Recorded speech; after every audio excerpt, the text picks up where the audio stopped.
ിലും കർത്താവിൻ്റെ വിലയേറിയ സന്നിധിയിൽ ചേർന്ന് വരുവാൻ കർത്താവ് നൽകിയ സാവകാശത്തെ ഓർത്ത് ദൈവത്തെ സ്തുതിക്കുന്നു.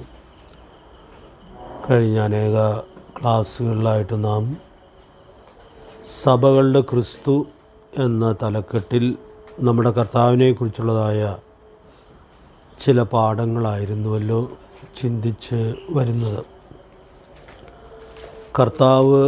കർത്താവിനെക്കുറിച്ച് തന്നെ പറഞ്ഞിരിക്കുന്നതായ വെളിപ്പെടുത്തിയിരിക്കുന്ന കാര്യങ്ങൾ നമ്മൾ കഴിഞ്ഞ ദിവസങ്ങളിൽ ഓർക്കുകയായിരുന്നു. പല ക്ലാസ്സുകളിൽ നാം വിശ്വസ്ത സാക്ഷിയായ കർത്താവിനെക്കുറിച്ചാണ് ഈ കഴിഞ്ഞ ക്ലാസ്സുകളിലും ഒക്കെ ധ്യാനിക്കുവാനിടയായിട്ട് തീർന്നത്. ഒടുവിലായിട്ട് എൻ്റെ സാക്ഷിയും വിശ്വസ്തനുമായ അന്തിപ്പാസിനെ കൊന്ന കാലത്ത് പോലും വിശ്വാസത്തിൽ സാക്ഷ്യത്തെ സൂക്ഷിച്ച സഭയെക്കുറിച്ചുള്ള പ്രശംസയും നമ്മൾ ഓർക്കുവാൻ ഇടയായിട്ട് തീർന്നു. നമ്മുടെ പഠനത്തിൻ്റെ ഏകദേശ സമാപ്തിയിലേക്ക് നമ്മൾ വരികയാണ്. വെളിപ്പാട് പുസ്തകം 3-ാം അധ്യായത്തിൻ്റെ 7-ാമത്തെ വാക്യത്തിൽ കർത്താവ് വെളിപ്പെടുത്തുന്ന മറ്റൊരു സത്യമാണ് ഇന്ന് നമ്മൾ ചിന്തിക്കണം എന്ന് ആഗ്രഹിക്കുന്നത്. ദാവീദിൻ്റെ താക്കോലുള്ള സഭാകാന്തൻ. വെളിപ്പാട് പുസ്തകം 3-ാം അധ്യായത്തിൻ്റെ 7-ാമത്തെ വാക്യത്തിൽ നമുക്കത് വായിക്കുവാനായിട്ട് സാധിക്കുന്നുണ്ട്. വാക്യം നമുക്ക് പരിചയമുള്ളതാണെങ്കിലും ഒന്ന് വായിച്ച് തുടങ്ങാം എന്ന് കരുതുന്നു. എഴുതുക, വിശുദ്ധനും സത്യവാനും ദാവീദിൻ്റെ താക്കോലുള്ളവനുമായി ആരും അടയ്ക്കാതെ വണ്ണം തുറക്കുകയും ആരും തുറക്കാതെ വണ്ണം അടയ്ക്കുകയും ചെയ്യുന്നവൻ അരുളി ചെയ്യുന്നത് ഞാൻ നിൻ്റെ പ്രവൃത്തി അറിയുന്നു. അപ്പോൾ ഇവിടെ കർത്താവ് തന്നെ വെളിപ്പെടുത്തുമ്പോൾ കർത്താവ് ദാവീദിൻ്റെ താക്കോലുള്ളവനാണ് എന്നുള്ളതായ കാര്യം വെളിപ്പെടുത്തുകയാണ്.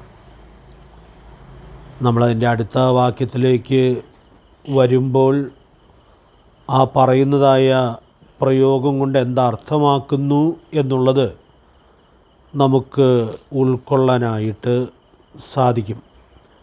ഞാൻ നിൻ്റെ മുമ്പിലൊരു വാതിൽ തുറന്നു വച്ചിരിക്കുന്നു എന്ന് കർത്താവ് പറയുന്നുണ്ട്.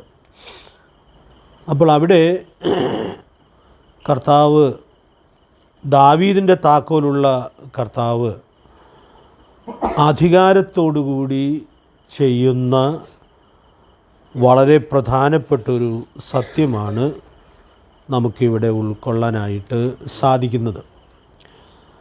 അപ്പോൾ ഈ പ്രയോഗം അതിൽ തന്നെ ഫിലദൽഫിയ സഭയെ സംബന്ധിച്ചിടത്തോളം വളരെ ധൈര്യം നൽകുന്നതായൊരു സന്ദേശമായിട്ടാണ് ഇരിക്കുന്നത്. ഫിലദൽഫിയ സഭയുടെ പ്രത്യേകത നമുക്കറിയാമല്ലോ. കർത്താവ് കുറ്റം പറയാത്തതായ സഭയാണ്. മാത്രമല്ല വളരെ പ്രശംസയായിട്ടൊരു കാര്യം അവരെക്കുറിച്ച് പറയുന്നുമുണ്ട്. അത് നമ്മൾ കൂടെ ഓർക്കാറുണ്ട്. നിനക്ക് അല്പമേ ശക്തിയുള്ളൂ, എങ്കിലും നീ എൻ്റെ വചനം കാത്തു, എൻ്റെ നാമം നിഷേധിച്ചിട്ടില്ല.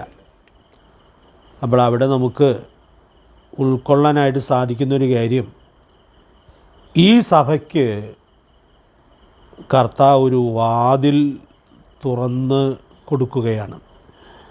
അതിൻ്റെ വിശദാംശങ്ങൾ നമ്മൾ പിന്നീട് ചിന്തിക്കാമെന്നാണ് ഞാൻ വിചാരിക്കുന്നത്. അപ്പോൾ വിശ്വസ്തയോടുകൂടി ഒരു ചെറിയ കൂട്ടമെങ്കിലും നിനക്ക് അല്പമേ ശക്തിയുള്ളൂ എന്ന് പറഞ്ഞിരിക്കുന്നത് അവർ ആളെണ്ണത്തിൽ കുറവായിരുന്നു എന്നുള്ളതായ അർത്ഥത്തിലാണ്. അപ്പോൾ അവർ ആളെണ്ണത്തിൽ കുറവായിരുന്നു എങ്കിലും അവരതിൻ്റെ ഗുണനിലവാരം ശരിയായി സൂക്ഷിച്ചു എന്നുള്ളത് നമുക്കിവിടെ ഉൾക്കൊള്ളാനായിട്ട് സാധിക്കുന്നുണ്ട്. അപ്പോൾ അതുകൊണ്ട് ആ സഭയ്ക്ക് കർത്താവ് ഒരു വാതിൽ തുറന്നു വെച്ച് കൊടുക്കുന്നു എന്നുള്ളത് നമ്മൾ കാണുകയാണ്.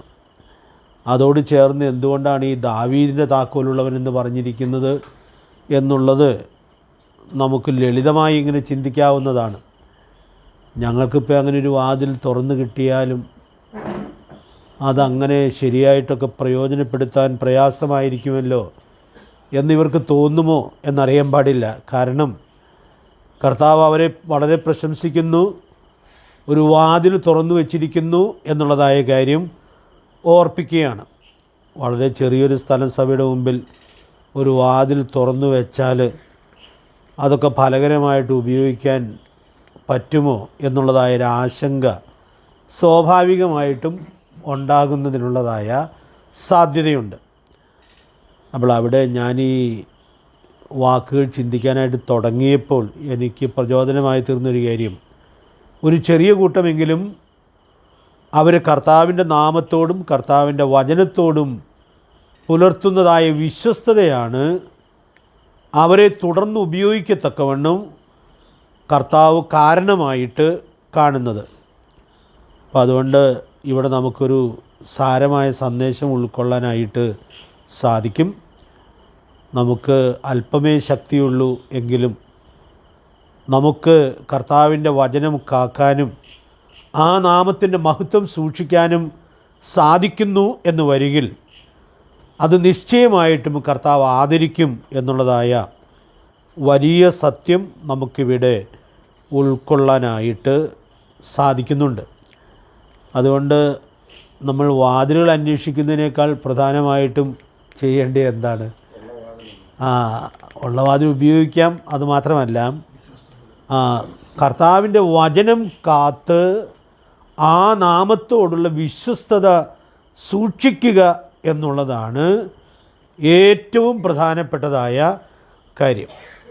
അപ്പം അതുകൊണ്ട് അത് സൂക്ഷിച്ചാൽ വാതിൽ ആര് തുറന്നോളും? വാതിൽ കർത്താവ് തുറന്നോളും. അപ്പോൾ അത് നാം വളരെ പ്രാധാന്യത്തോടെ സൂക്ഷ്മതയോടെ ഉൾക്കൊള്ളേണ്ടിയതായ സത്യമാണ്. അതുകൊണ്ട് പ്രിയപ്പെട്ടവരെ, ഈ വലിയ ഉൾക്കാഴ്ച സൂക്ഷിക്കത്തക്കവണ്ണം കർത്താവ് നമുക്ക് കൃപ നൽകട്ടെ. ദൈവം നമ്മെ ഏൽപ്പിച്ചിട്ടുള്ളതായ ബോധ്യപ്പെടുത്തിയിട്ടുള്ളതായ ദൈവവചന സത്യങ്ങളെ എല്ലാ വിശ്വസ്തതയിലും സൂക്ഷിക്കാനായിട്ട് നമുക്ക് സാധിക്കേണ്ടിയിരിക്കുന്നു. ഇതവർക്ക് ദൈവം തുറന്നു കൊടുത്ത സുവിശേഷത്തിൻ്റെ വാതിലാണെന്നുള്ളതാണ് പൊതുവെ നമ്മൾ ചിന്തിക്കുവാനിടയായിട്ട് തീരുന്നത്. ഈ ദൂതുകളുടെ പഠനത്തിൽ സഭയുടെ ചരിത്രത്തോട് ബന്ധപ്പെട്ടതായൊരു വിശദീകരണം സാധാരണ പറയാറുണ്ട്. അപ്പോൾ ആ വിശദീകരണത്തിൽ സുവിശേഷവൽക്കരണം ഏറ്റവും വ്യാപകമായി നടന്ന 18-19 നൂറ്റാണ്ടുകളിലെ സഭയുടെ ആ ചരിത്രപരമായ സംഭവത്തിലേക്ക് ഇത് വിരൽ ചൂണ്ടുന്നു എന്ന് പൊതുവെ വിശദീകരിക്കപ്പെടാറുണ്ട്. അത് നമുക്കെല്ലാവർക്കും അറിയാവുന്നതാണ്. നമ്മുടെ കേരളത്തിലുമൊക്കെ സുവിശേഷം വരാനും സത്യോപദേശം പഠിപ്പിക്കപ്പെടാനും ഒക്കെ ഇടയായിട്ട് തീർന്നതും അതിനുവേണ്ടി മിഷനറിമാർ വന്നതുമൊക്കെ ആ കാലഘട്ടത്തിലായിരുന്നു എന്നുള്ളതായ കാര്യം നമുക്ക് ഉൾക്കൊള്ളാനായിട്ട് സാധിക്കുന്നുണ്ട്.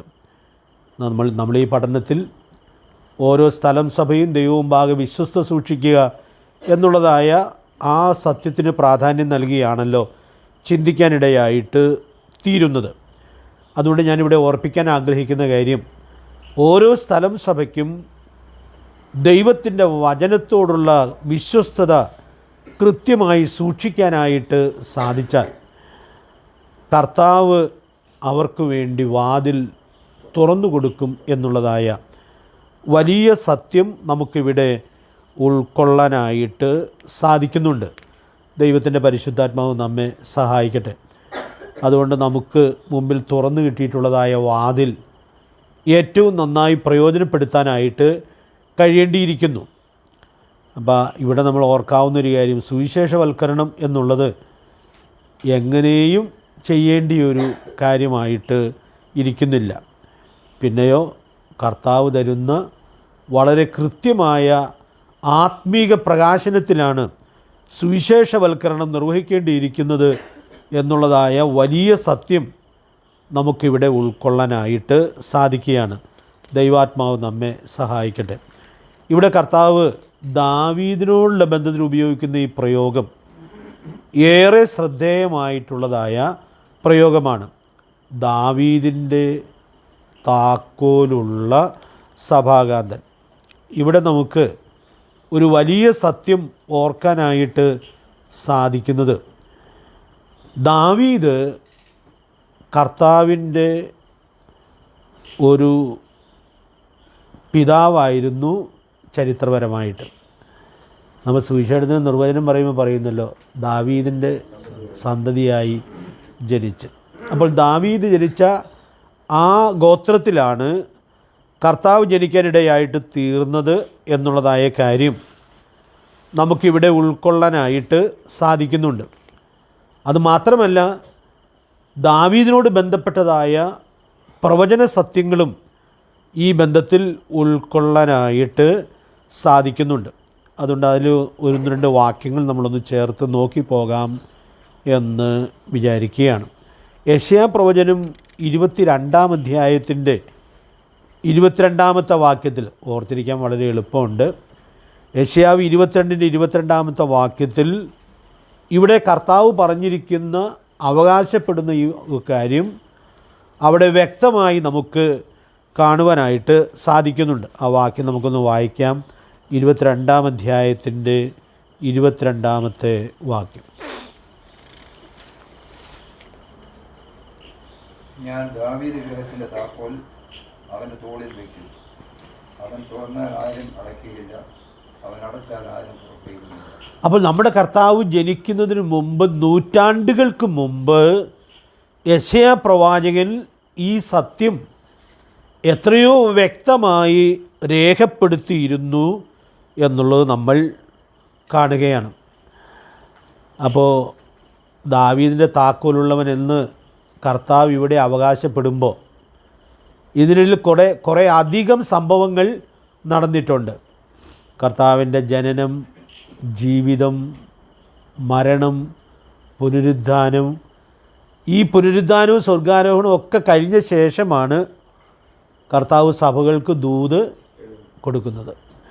അപ്പോൾ ഫിലദൽഫിയ സഭയ്ക്കുള്ളതായ ദൂതിൽ കർത്താവ് ഈ പ്രവചനത്തിൻ്റെ നിവൃത്തി എന്നവണ്ണമാണ് ആ സഭയോട് സംസാരിക്കുന്നത്. ഞാൻ ദാവീദ് ഗൃഹത്തിൻ്റെ താക്കോൽ അവൻ്റെ തോളിൽ വയ്ക്കും.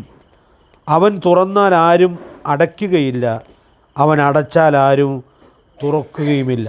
അപ്പോൾ നമ്മുടെ കർത്താവ് ഈ പ്രവാചകൻ്റെ ഉദ്ധരണി ഉദ്ധരിച്ചുകൊണ്ടാണ് തന്നെ ഫിലദൽഫിയ സഭയ്ക്ക് വെളിപ്പെടുത്തുന്നത് എന്നുള്ളതായ വലിയ സത്യം നമുക്കിവിടെ ഉൾക്കൊള്ളാനായിട്ട് സാധിക്കുന്നുണ്ട്. നമുക്കറിയാം, പഴയ നിയമ തിരുവെഴുത്തുകളിൽ കർത്താവിനെക്കുറിച്ച് ധാരാളം കാര്യങ്ങൾ രേഖപ്പെടുത്തപ്പെട്ടിട്ടുണ്ട്. അത് ചിലപ്പോഴൊക്കെ കർത്താവ് തന്നെ അത് പറഞ്ഞിട്ടുമുണ്ട്. ഒരു സന്ദർഭം നിങ്ങൾ ഓർക്കുന്നുണ്ടോ? എമ്മൗസിലേക്ക് പോയ ശിഷ്യന്മാരോട് കർത്താവ് ഇങ്ങനെ സാധാരണ പോലെ ഇങ്ങനെ സംസാരിച്ചൊക്കെ പോകുമ്പോൾ ആദ്യമായിട്ട് അവരോട് പറഞ്ഞത് എന്തൊക്കെയാണ്? തന്നെക്കുറിച്ച് മോശ മുതൽ എഴുതിയിരിക്കുന്ന പ്രവാചകന്മാർ മുഖാന്തരം എഴുതിയിരിക്കുന്ന കാര്യങ്ങൾ അവരോട് ഇങ്ങനെ ശാന്തമായി പറയുകയായിരുന്നു. കർത്താവാണ് പറയുന്നത്. അപ്പോൾ പഴയ നിയമ രേഖകളിൽ കർത്താവിനെക്കുറിച്ച് എഴുതിയിട്ടുള്ള കാര്യങ്ങൾ വളരെ ക്രമമായിട്ട് അവരുമായിട്ട് പങ്കിടുകയായിരുന്നു എന്നുള്ളതായ കാര്യം നമുക്കിവിടെ ഉൾക്കൊള്ളാനായിട്ട് സാധിക്കുക. അവിടെ ചെന്ന് ആ രാത്രിയിലാണ് ഇത് കർത്താവാണെന്ന് അവർ തിരിച്ചറിയുന്നത്. അപ്പോൾ അവരൊരു കാര്യം പറയുന്നുണ്ട്.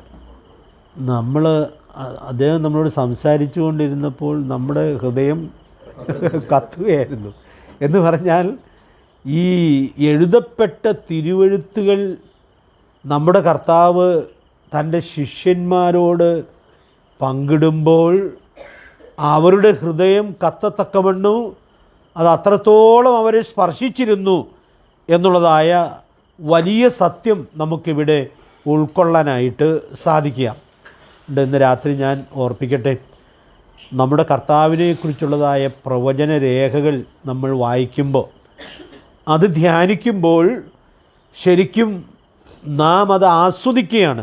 കാരണം നമ്മുടെ കർത്താവ് എത്രയോ അത്ഭുത പുരുഷനാണ്. നമ്മൾ പാടാറുള്ളത് പോലെ എന്തോ ഒരു അത്ഭുത പുരുഷൻ ക്രിസ്തു എന്നുള്ളതായ വലിയ സത്യം നമുക്കിവിടെ ഉൾക്കൊള്ളാനായിട്ട് സാധിക്കുകയാണ്. തിരുവെഴുത്തുകൾ കർത്താവിൻ്റെ ആളത്വത്തിൻ്റെ മഹത്വം വെളിപ്പെടുത്തുന്നു എന്നുള്ളത് നമുക്കിവിടെ ഉൾക്കൊള്ളാനായിട്ട് കഴിയുന്നു. നമ്മളിപ്പോൾ പാടിയ പാട്ടിലും ആ മനോഹരമായ സത്യം തിരുവെഴുത്തിനെക്കുറിച്ച് സൈമൺ സാറ് പറഞ്ഞിട്ടുള്ളത് നമ്മളിപ്പോൾ പാടുകയാണല്ലോ, പാടാനിടയായിട്ട് തീർന്നല്ലോ. ഇത് രണ്ടും കൂടെ പഴയമത്തിനും പുതിയമത്തിനുമുള്ളതായ രേഖകൾ ഭംഗിയായി യോജിപ്പിച്ച് ചിന്തിക്കാൻ ഇടയായിട്ട് തീരുമ്പോൾ സാറ് പറയുന്നത് ഒരു സംഗീതം പോലെ അത് നമുക്ക് ആസ്വാദ്യമായിട്ട് അനുഭവപ്പെടുവാൻ ഇടയായിട്ട് തീരും. അപ്പോൾ നമ്മുടെ കർത്താവ് വെളിപ്പാട് പുസ്തകത്തിൽ തന്നെ വെളിപ്പെടുത്തിയിരിക്കുന്നതായ ഈ സത്യങ്ങൾ അതിൽ തന്നെ എത്രയോ പ്രധാനപ്പെട്ടതാണ് എന്നുള്ളതായ സത്യം നാം കാണുകയാണ്. എഴുതപ്പെട്ട തിരുവെഴുത്തുകളിൽ നിന്നുള്ളതായ വിലപ്പെട്ട പ്രകാശനമായിരുന്നു അത് എന്നുള്ളത് നമുക്കിവിടെ ഉൾക്കൊള്ളാനായിട്ട് സാധിക്കും. മറ്റൊരു കാര്യം കൂടെ ഞാൻ ചേർത്ത് പറയട്ടെ. അത് നമ്മൾ സാധാരണ സുവിശേഷം പറയുമ്പോൾ പറയുന്നൊരു കാര്യമാണ്. യേശുക്രിസ്തു ചരിത്രത്തിലെ ഒരു അത്ഭുത പുരുഷനാണ്. കാരണം ചരിത്രമെന്ന് പറഞ്ഞാൽ മുൻപ് ജീവിച്ചിരുന്ന ആളുകൾ അവരുടെ ചരിത്രം എഴുതുന്നതാണ് ചരിത്രമായിട്ട് കണക്കാക്കപ്പെടുന്നത്. പക്ഷേ യേശുക്രിസ്തു ചരിത്ര പുരുഷനാണെന്ന് പറയുമ്പോൾ കർത്താവിനെക്കുറിച്ച് അങ്ങനെയല്ല എഴുതിയിട്ടുള്ളത്. പിന്നെയോ ക്രിസ്തു ജനിക്കുന്നതിന് മുമ്പ് എത്രയോ നൂറ്റാണ്ടുകൾക്ക് മുമ്പ് ക്രിസ്തുവിനെക്കുറിച്ചുള്ളതായ കാര്യങ്ങൾ രേഖപ്പെടുത്തപ്പെട്ടിരുന്നു. എവിടെ ജനിക്കുമെന്ന്, ആ ജനനത്തിൻ്റെ പ്രത്യേകത, അതെല്ലാം പ്രവാചകന്മാർ നൂറ്റാണ്ടുകൾക്ക് മുമ്പേ രേഖപ്പെടുത്തിയിരുന്നു എന്നുള്ളത് യേശുക്രിസ്തുവിൽ മാത്രം കാണുന്ന വളരെ നിസ്തുല്യമായൊരു പ്രത്യേകതയായിട്ടാണ് ഇരിക്കുന്നത്. അതുകൊണ്ട് പ്രിയപ്പെട്ടവരെ, നമ്മുടെ കർത്താവ് ചരിത്രപരമായൊരു അത്ഭുതമാണ് എന്നുള്ളതായ വലിയ സത്യവും നമുക്കിവിടെ ഓർക്കാനായിട്ട് സാധിക്കും. ഇനി മറ്റു തെളിവുകളിലേക്കൊന്നും ഞാൻ പോകേണ്ട ആവശ്യമില്ല എന്ന് വിചാരിക്കുകയാണ്. യെശയ്യാ പ്രവാചകൻ പറഞ്ഞ ഈ സത്യം ഗബ്രിയേൽ ദൂതൻ മറിയോട് വന്ന് പറയുന്നുണ്ട്. ആ വാക്യമൊക്കെ നമുക്ക് നല്ല പരിചയമുള്ളതാണ്, എങ്കിലും നമുക്കിവിടെ ഒന്ന് ചേർത്ത് വായിച്ചു പോകാം. ലൂക്കോസ് സുവിശേഷം 1-ാം അധ്യായത്തിൻ്റെ 31 മുതൽ 33 വരെയുള്ള വാക്യങ്ങൾ നമ്മൾ വായിക്കുമ്പോൾ നാം യെശയ്യാ പ്രവചനത്തിൽ നിന്ന് വായിച്ച വാക്യങ്ങളിലും അതിലെ സത്യങ്ങളും ഉൾക്കൊള്ളുന്ന വിശദീകരണമാണ് ദൂതൻ മറിയോട് പറയുന്നതായിട്ട് നമ്മൾ വായിക്കുന്നത്. ഒന്ന് വായിച്ച് മാത്രം പോകാം. നീ ഗർഭം ധരിച്ച് ഒരു മകനെ പ്രസവിക്കും, അവന് യേശു എന്ന് പേർ വിളിക്കാം. അവൻ വലിയവനാകും, അത്യുന്നതന്റെ പുത്രൻ എന്ന് വിളിക്കപ്പെടും. കർത്താവായ ദൈവം അവൻ്റെ പിതാവായ ദാവീദിന്റെ സിംഹാസനം അവന് കൊടുത്തു. അവൻ യാക്കോബ് ഗൃഹത്തിന് എന്നേക്കും രാജാവായിരിക്കും. അവൻ്റെ രാജ്യത്തിന് അവസാനം ഉണ്ടാകുകയില്ല. അപ്പോൾ ഇവിടെ നാം കാണുന്ന വളരെ സുപ്രധാനമായൊരു സത്യം, ദൂതൻ മറിയോട് വന്ന് സംസാരിക്കുകയും കർത്താവിൻ്റെ ജനനത്തെക്കുറിച്ച് അറിയിക്കുകയും ചെയ്യുമ്പോൾ പോലും ഏത് കാര്യം പറയുന്നുണ്ട്? ദൈവം അവൻ്റെ പിതാവായ ദാവീദിൻ്റെ സിംഹാസനം അവന് കൊടുക്കും. അപ്പോൾ ദാവീദിൻ്റെ സിംഹാസനം എന്നുള്ളത് യഹൂദൻ്റെ വലിയ ചരിത്രവുമാണ്, വലിയ പ്രത്യാശയുമാണ്. അപ്പോൾ അതുകൊണ്ട് ഈ ദൂതൻ വന്ന് മറിയോട് സംസാരിക്കുമ്പോൾ ആ സത്യം എത്രയോ വ്യക്തമായിട്ട് ഓർപ്പിക്കുകയാണ്. നമുക്ക് ഈ വെളിപ്പാടുകളുടെ മഹത്വം ഉൾക്കൊള്ളത്തക്കവണ്ണം കർത്താവ് നമ്മെ സഹായിക്കട്ടെ. ഞാനിന്ന് വലിയ വായനത്തിലൂടെ പോയപ്പോൾ ഓർത്തു, മറിയ എന്നൊരു പെൺകുട്ടിക്ക് ദൈവകൃപ ലഭിക്കുമ്പോൾ എന്തോ ഒരു അത്ഭുതകരമായ കൃപയാണ് അവൾക്ക് ലഭിക്കുന്നത് എന്നുള്ളതായ വലിയ സത്യം നമുക്കിവിടെ ഉൾക്കൊള്ളാനായിട്ട് സാധിക്കുകയാണ്. ആ സത്യം വെളിപ്പെടുത്തേണ്ടതിന് വേണ്ടി ദൈവം അവളെ തിരഞ്ഞെടുത്തു, കൃപ കാണിച്ചു എന്നുള്ളതല്ലാതെ വേറെ ഒന്നും പറയാനായിട്ടില്ല. അപ്പോൾ അവിടെയും ദാവീദിൻ്റെ സിംഹാസനത്തിൽ ഇരിക്കാൻ പോകുന്ന ആളെയാണ് നീ ഗർഭം ധരിച്ച് പ്രസവിക്കാൻ പോകുന്നത് എന്നുള്ളതായ കാര്യം സ്വർഗം അവളെ അറിയിക്കുന്നു എന്നുള്ളത് നമുക്ക് കാണാനായിട്ട് സാധിക്കുകയാണ്. നമുക്കറിയാം, ഈ വായിച്ച 33-ാം വാക്യത്തിൽ യാക്കോബ് ഗ്രഹത്തിന് എന്നേക്കും രാജാവായിരിക്കും, അവൻ്റെ രാജ്യത്തിന് അവസാനവും ഉണ്ടാകുകയില്ല എന്ന് പറഞ്ഞു. പക്ഷേ ദാവീദിൻ്റെ രാജ്യത്തിന് അക്ഷരാർത്ഥത്തിൽ അവസാനം ഉണ്ടായി, ചരിത്രപരമായിട്ട് ഉണ്ടായി. പക്ഷേ ദൂതൻ മറിയോട് പറയുകയാണ്, നീ ജന്മം കൊടുക്കാൻ പോകുന്ന ഈ പൈതലിന് അവനെ സംബന്ധിച്ചിടത്തോളം അവൻ്റെ രാജ്യത്തിന് അവസാനം ഉണ്ടാകുകയില്ല എന്ന് പറഞ്ഞുകൊണ്ട് ഏറ്റവും സുപ്രധാനമായൊരു വെളിപ്പെടുത്തൽ അവൾക്ക് അവിടെ നൽകുകയാണ്. അവൾ ഒത്തിരി ആശങ്കയോടെയാണ് അത് ഏറ്റെടുത്തത്. പക്ഷേ അതിൻ്റെ പിൽക്കാല നന്മകൾ നമുക്ക് കാണുവാനായിട്ട് സാധിക്കുകയാണ്. അപ്പം ഞാനീ പറഞ്ഞു വരുന്നതായ കാര്യം, പ്രവാചക പുസ്തകത്തിൽ മുതൽ പുതിയ നിയമത്തിലുള്ളതായ ചരിത്രത്തിൽ വരെ ദാവീദിൻ്റെ സിംഹാസനവും ആ സിംഹാസനത്തിൻ്റെ പിന്തുടർച്ചയും നമ്മുടെ കർത്താവിൽ വ്യക്തമാക്കപ്പെടുന്നു എന്നുള്ളതായ വലിയ സത്യം നമുക്കിവിടെ ഉൾക്കൊള്ളാനായിട്ട് സാധിക്കുന്നു. അതുകൊണ്ട് പ്രിയ ദൈവമക്കളെ, നമ്മുടെ കർത്താവിൻ്റെ വാക്കുകൾ എത്രയോ മനോഹരമാണ്. ഞാൻ ദാവീദിൻ്റെ താക്കോലുള്ളവനാണ്. അടുത്ത ആ വാചകം എന്നെ ഇന്ന് പകൽ ഒത്തിരി ധൈര്യപ്പെടുത്തിയൊരു വാചകമാണ്. ദാവീദിൻ്റെ താക്കോലുള്ളവനാണെന്ന് പറഞ്ഞിട്ട് പറയുന്നത്, ആരും അടയ്ക്കാതെ വണ്ണം അവൻ തുറക്കുന്നവനാണ്, ആരും തുറക്കാതെ വണ്ണം അടയ്ക്കുന്നവനാണ്. എന്താ അതിൻ്റെ അർത്ഥം? നമ്മുടെ കർത്താവ് സർവാധികാരിയാണ്. അതുകൊണ്ട് ഇന്ന് രാത്രിയിൽ ഞാൻ ഓർപ്പിക്കാൻ ആഗ്രഹിക്കുന്ന കാര്യം, സഭാസംബന്ധമായ സത്യങ്ങളിൽ ഒത്തിരി ആശങ്കകൾ നമ്മെ ഭരിച്ചു പോകാനുള്ളതായ വലിയ സാധ്യതയുണ്ട്. സഭയ്ക്കെതിരെ എപ്പോഴും ആര് വരും? സാത്താൻ, പിശാച് വരും.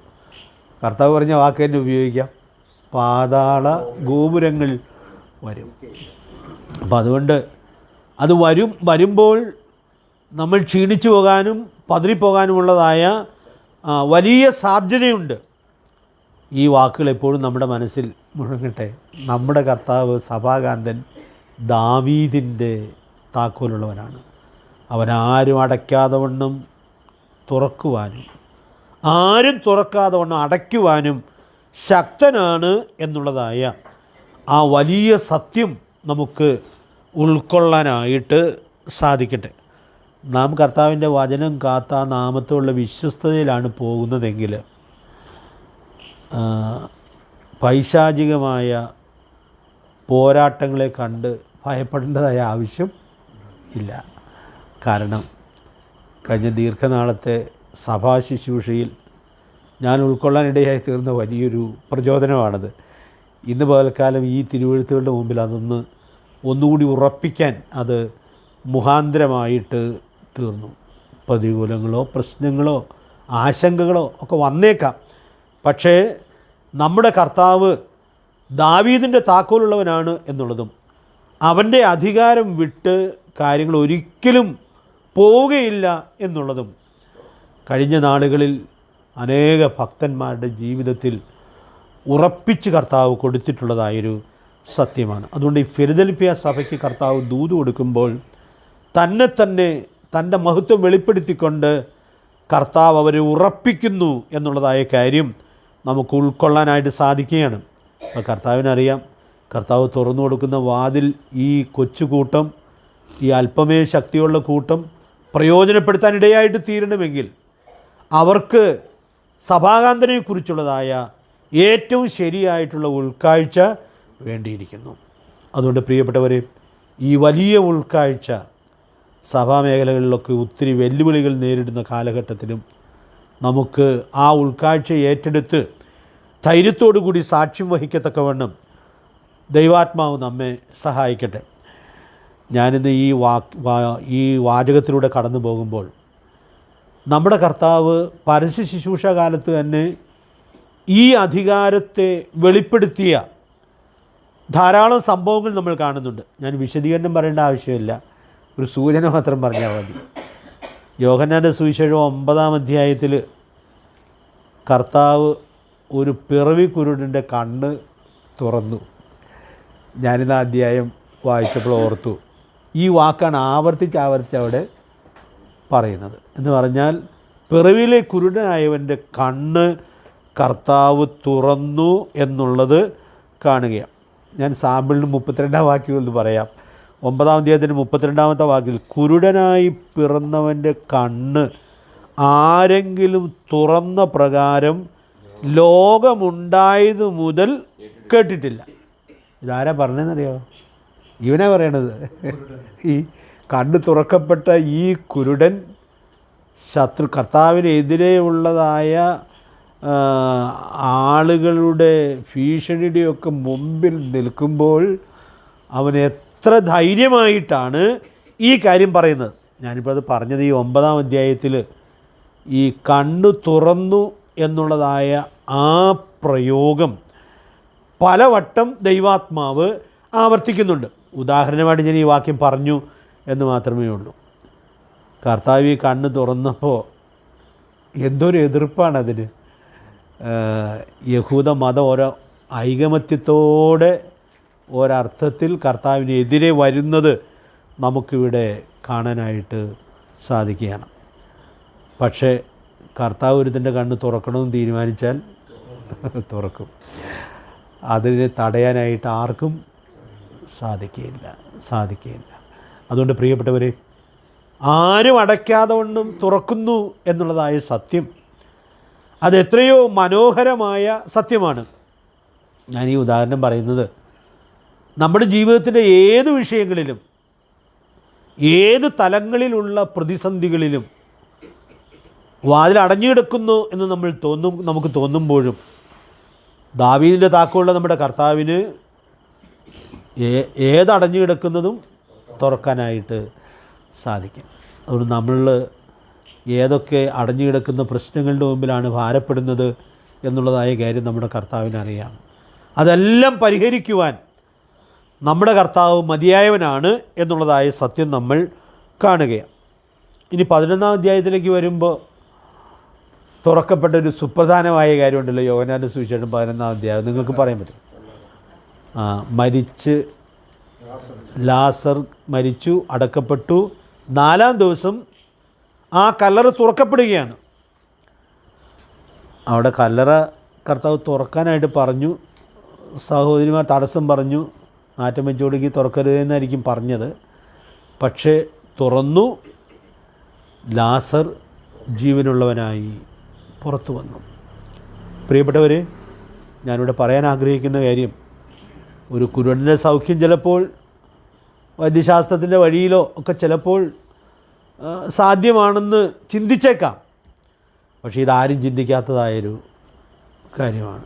ഇനിയൊരു പ്രതീക്ഷയ്ക്ക് ആവശ്യമില്ല എന്ന് വിചാരിക്കുന്ന സാഹചര്യത്തിലും നമ്മുടെ കർത്താവ് ആരും അടയ്ക്കാതെ വണ്ണം തുറക്കുന്നവനാണ്.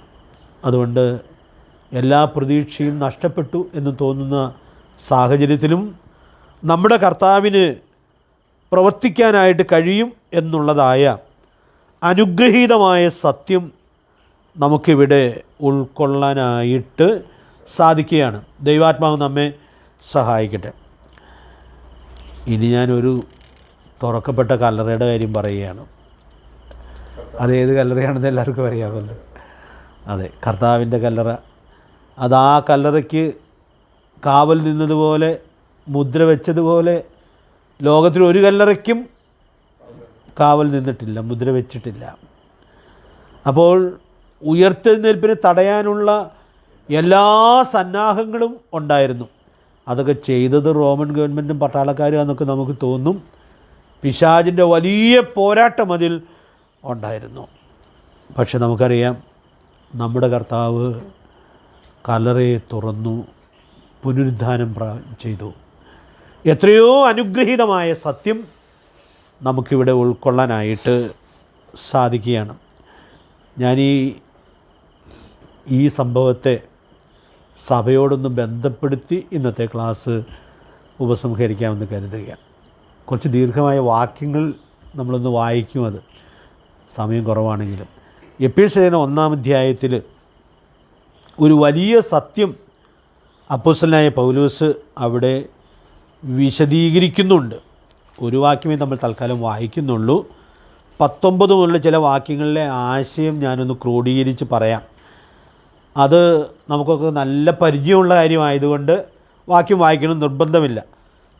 19-ാമത്തെ വാക്യം മാത്രം ഒന്ന് വായിച്ചോളൂ. വിശ്വസിക്കുന്ന നമുക്ക് വേണ്ടി വ്യാപരിക്കുന്ന അവൻ്റെ ശക്തിയുടെ അളവറ്റ വലിപ്പം ഇന്നതെന്ന് നിങ്ങൾ അറിയേണ്ടതിനെ പ്രാർത്ഥിക്കും. അപ്പോൾ പ്രാർത്ഥനാ വിഷയമാണത്. എന്താണ് പ്രാർത്ഥനാ വിഷയം? വിശ്വസിക്കുന്ന നമുക്ക് വേണ്ടി വ്യാപരിക്കുന്ന അവൻ്റെ ശക്തിയുടെ അളവറ്റ വലിപ്പം ഇന്നതെന്ന് ആരറിയണം? നാം അറിയണം.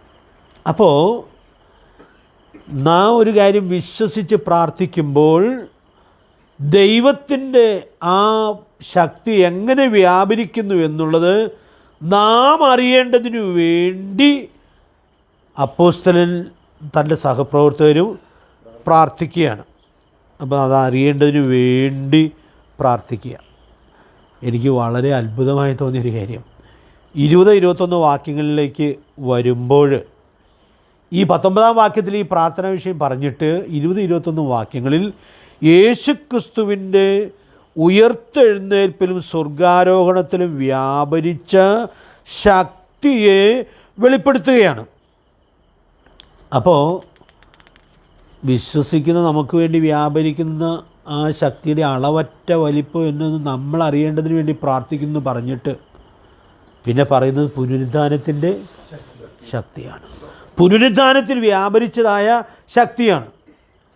അപ്പോൾ പുനരുദ്ധാനത്തിൽ വ്യാപരിച്ച ശക്തി ഒരു വിശ്വാസി മനസ്സിലാക്കുമ്പോൾ പ്രിയപ്പെട്ടവരെ, ആ ശക്തിയുടെ മഹത്വവും അത് നമ്മുടെ ജീവിതത്തിൽ എങ്ങനെയൊക്കെ പ്രവർത്തിക്കുന്നു എന്നുള്ളതും നമുക്ക് തിരിച്ചറിയത്തക്കവണ്ണം അത് മുഖാന്തരമായിട്ട് തീരും.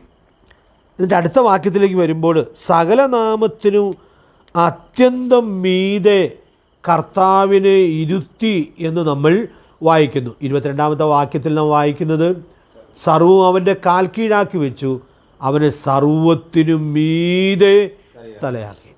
അപ്പോൾ നമ്മുടെ കർത്താവിൻ്റെ പുനരുദ്ധാനം, സ്വർഗാരോഹണം, ഈ കാര്യങ്ങളിലെല്ലാം വെളിപ്പെട്ടതായ ദൈവശക്തിയെ സൂചിപ്പിച്ചിട്ട് നമ്മുടെ കർത്താവ് ഏറ്റവും ഉന്നതനാണ് എന്നുള്ളതായ സത്യം അവിടെ വെളിപ്പെടുത്തുകയാണ്. ഈ രണ്ട് പ്രയോഗങ്ങൾ എന്ത് മനോഹരമാണ്. സർവ്വം അവൻ്റെ കാൽ കീഴാക്കി വെച്ചു. അത് അവിടെ എല്ലാ അർത്ഥവുമുണ്ട്. പക്ഷേ ഇനി ഒരു മറുവശം കൂടെ പറയുകയാണ്, അവനെ സർവ്വത്തിനും മീതെ തലയാക്കി. ഇതെന്തിനാ പറഞ്ഞതെന്നുള്ളതാണ് നമ്മെ അത്ഭുതപ്പെടുത്തുന്നത്. ഇനി 23-ാമത്തെ വാക്യം ഒന്ന് വായിച്ച്. 23-ാമത്തെ വാക്യം.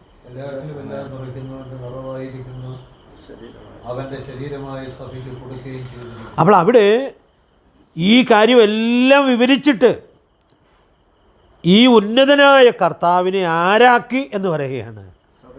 സഭയുടെ തലയാക്കി. അപ്പോൾ ഒരു സഭയുടെ തലയായ ക്രിസ്തു, ആ ക്രിസ്തുവിൻ്റെ മഹത്വം നമുക്കിവിടെ ഉൾക്കൊള്ളാനായിട്ട് സാധിക്കുകയാണ്. അതുകൊണ്ട് പ്രിയപ്പെട്ടവരെ, ഞാൻ ഇന്ന് രാത്രി ഓർപ്പിക്കാനായിട്ട് ആഗ്രഹിക്കുന്നതായ കാര്യം, നമ്മുടെ കർത്താവ്, സഭയുടെ ശിരസായ ക്രിസ്തു, നമ്മുടെ കർത്താവിൻ്റെ മഹത്വം നമുക്ക് തിരിച്ചറിയേണ്ടതുപോലെ തിരിച്ചറിയുവാൻ കഴിയുക എന്നുള്ളത് അതിൽ തന്നെ ഏറ്റവും പ്രധാനപ്പെട്ട സത്യമാണ്. ഇത് നാം വായിച്ച വാക്യത്തിലേക്കൊന്ന് വരാം. ദാവീദിൻ്റെ താക്കോലുള്ള നമ്മുടെ കർത്താവ്, ആരും അടയ്ക്കാതെ വണ്ണം തുറക്കുന്ന കർത്താവ്, ആരും തുറക്കാതെ വണ്ണം അടയ്ക്കുന്നതായ കർത്താവ്. അപ്പോൾ ഈ കർത്താവാണ് സഭയുടെ ശിരസ്, സഭയുടെ തല. ഈ ക്രിസ്തുവാണ് സാർവത്രിക സഭയുടെ ശിരസ് എന്നുള്ളതായ സത്യം നമുക്ക് ഉൾക്കൊള്ളാം. പക്ഷേ സഭകൾക്കുള്ള ദൂതിൽ കർത്താവ് ഇത് പറയുമ്പോൾ ഓരോ പ്രാദേശിക സഭയ്ക്കും ഈ വലിയ സത്യം ഉൾക്കൊണ്ട് ജീവിക്കാനുള്ളതായ സാധ്യത ഉണ്ട്. അതുകൊണ്ട് പ്രിയപ്പെട്ടവരെ, ഞാനിവിടെ ഓർപ്പിക്കാനായിട്ട് ആഗ്രഹിക്കുന്നതായ കാര്യം, നമ്മുടെ കർത്താവ് ദാവീദിൻ്റെ താക്കോലുള്ളവനാണ് എന്ന് പറയുമ്പോൾ ഈ ഫിലദൽഫിയ സഭയോട് പറയുക, നിങ്ങൾക്ക് അല്പമേ ശക്തിയുള്ളൂ എന്നുള്ളത് നിങ്ങൾ ഓർത്ത് വിഷമിക്കേണ്ട ആവശ്യമില്ല. കാരണം ദാവീദിൻ്റെ താക്കോലുള്ള ഞാനാണ് നിങ്ങൾക്കൊരു വാതിൽ തുറന്നു തന്നിരിക്കുന്നത്. അതുകൊണ്ട് നാം ഈ കർത്താവിനോട് കൂടെ നിൽക്കുമ്പോൾ നമ്മുടെ കർത്താവ് നമുക്ക് തുറന്നു തരുന്ന വാതിലുകൾ ഏറ്റവും ഫലകരമായി ഉപയോഗിക്കത്തക്കവണ്ണം കർത്താവ് അതിനുള്ള കൃപ നമുക്ക് നൽകും എന്നുള്ളതായ വലിയ സത്യം നമുക്കിവിടെ ഉൾക്കൊള്ളാനായിട്ട് സാധിക്കുന്നുണ്ട്. കർത്താവ് നമ്മെ സഹായിക്കട്ടെ. നമ്മുടെ കർത്താവിൻ്റെ മഹത്വം നാം ഇവിടെ കാണുകയാണ്. ഞാൻ ദാവീദിൻ്റെ താക്കോലുള്ളവനാണ്, ആരും അടയ്ക്കാതെ വണ്ണം തുറക്കുന്നവനാണ്, ആരും തുറക്കാതെ വണ്ണം അടയ്ക്കുന്നവനാണ്. ഇനി ഞാനൊരു 4 പ്രയോഗങ്ങളൊന്ന് സൂചിപ്പിച്ച് നിർത്താം. 9ഉം 10ഉം വാക്യങ്ങൾ വായിക്കുമ്പോൾ ഈ കർത്താവ് ചെയ്യുന്ന, ദാവീദിൻ്റെ താക്കോലുള്ള കർത്താവ് ചെയ്യുന്ന 4 കാര്യങ്ങൾ നമുക്കവിടെ വായിക്കാനായിട്ട് കഴിയുന്നുണ്ട്. ഞാനൊരു സൂചന പറയാം, അടുത്ത ക്ലാസ്സിൽ അത് വിശദീകരിക്കാം. 9ാമത്തെ വാക്യം, ചിലരെ ഞാൻ സാത്താൻ്റെ പള്ളിയിൽ നിന്ന് വരുത്തും. അപ്പോൾ ഈ വാതിൽ തുറന്നതാരാണ്? കർത്താവാണ്. സാത്താൻ്റെ പള്ളിയിൽ നിന്ന് ആളെ വരുത്തുന്നതാരാണ്? കർത്താവാണ്. അവിടെ അടുത്ത ആ വാക്യത്തിൽ തന്നെ പറയുന്നത്, നിൻ്റെ കാൽക്കൽ വന്ന് നമസ്കരിപ്പാൻ സംഗതി വരുത്തും. അതൊക്കെ നമുക്ക് പിന്നീട് ചിന്തിക്കാം. ആ വാക്യത്തിൽ തന്നെ പറയുന്നു, ഞാൻ നിന്നെ സ്നേഹിച്ചു എന്ന് അറിവാൻ സംഗതി വരുത്തും. അപ്പം ഇതെല്ലാം ആര് ചെയ്യുന്നതാണ്? കർത്താവ് ചെയ്യുന്നതാണ്. 10ാമത്തെ വാക്യത്തിൽ, ഭൂതലത്തിലേക്ക് വരുവാനുള്ള പരീക്ഷാകാലത്ത് ഞാനും നിന്നെ കാക്കും. അപ്പം ഞാനിന്ന് പകൽ ഈ ദൂതിൽ നിന്ന് ഓർത്തൊരു കാര്യം, വാതിൽ തുറന്നതും ഈ കാര്യങ്ങളും എല്ലാം ആര് തന്നെ ചെയ്യുകയാണ്? കർത്താവ് തന്നെ ചെയ്യുകയാണ്. ഞാനൊരു വാചകം പറഞ്ഞ് അവസാനിപ്പിക്കാം. സഭയിൽ ശരിക്കും എല്ലാ കാര്യവും കർത്താവാണ് ചെയ്യുന്നത്. കർത്താവ് ചെയ്യാനുള്ള വിനയമുള്ളൊരു ഉപകരണങ്ങളായിട്ട് നമ്മൾ വർത്തിക്കുന്നു എന്ന് മാത്രമേ ഉള്ളൂ. അതുകൊണ്ട് ദാവീദിൻ്റെ താക്കോലുള്ളവനാണ് സഭയുടെ ഉടമസ്ഥൻ എന്ന് ചിന്തിക്കുമ്പോൾ നമ്മുടെ എല്ലാ അധികാരവും നമ്മുടെ പ്രാപ്തിയും എല്ലാം ആ കാൽക്കൽ സമർപ്പിക്കുക എന്നുള്ളതല്ലാതെ വേറൊന്നും ചെയ്യാനായിട്ടില്ല. അതുകൊണ്ട് പ്രിയപ്പെട്ടവരെ, സഭയുടെ മഹത്വം സഭാകാന്തൻ്റെയും കൂടെ മഹത്വമാണ്. അതുകൊണ്ട് ഈ വലിയ ഉൾക്കാഴ്ച ഫിലദൽഫിയ സഭയോട് കർത്താവ് അത് പറയാൻ കാരണം, അവർ ചെറിയ കൂട്ടമെങ്കിലും വചനം കാത്ത നാമത്തോട് വിശ്വസ്ത സൂക്ഷിച്ചുകൊണ്ട് അവർക്ക് ഈ വാതിൽ തുറന്നു കൊടുത്ത് വലിയൊരു ദൗത്യം അവരെ ധൈര്യപ്പെടുത്തി ഭരമേൽപ്പിക്കുന്നു എന്നുള്ളത് നമുക്കിവിടെ ഉൾക്കൊള്ളാനായിട്ട് സാധിക്കുകയാണ്. നമുക്ക് കർത്താവിൻ്റെ സന്നിധിയിൽ വിനയപ്പെടാം. കർത്താവ് തുറന്നു തരുന്ന വാതിൽ കർത്താവിൻ്റെ പ്രാപ്തിയിലും ശക്തിയിലും പ്രയോജനപ്പെടുത്തി നമ്മുടെ കർത്താവിന് പ്രസാദകരമായി സാക്ഷ്യം വഹിക്കത്തക്കവണ്ണം ദൈവാത്മാവ് കൃപ നൽകട്ടെ. അല്പം ചില കാര്യങ്ങളൂടെ നമുക്ക് ഓർക്കാനുള്ളത് അടുത്ത ക്ലാസ്സിൽ ചിന്തിക്കാം എന്ന് വിചാരിക്കുന്നു. കർത്താവിൻ്റെ വിലയേറിയ നാമം വാഴ്ത്തപ്പെടുമാറാകട്ടെ.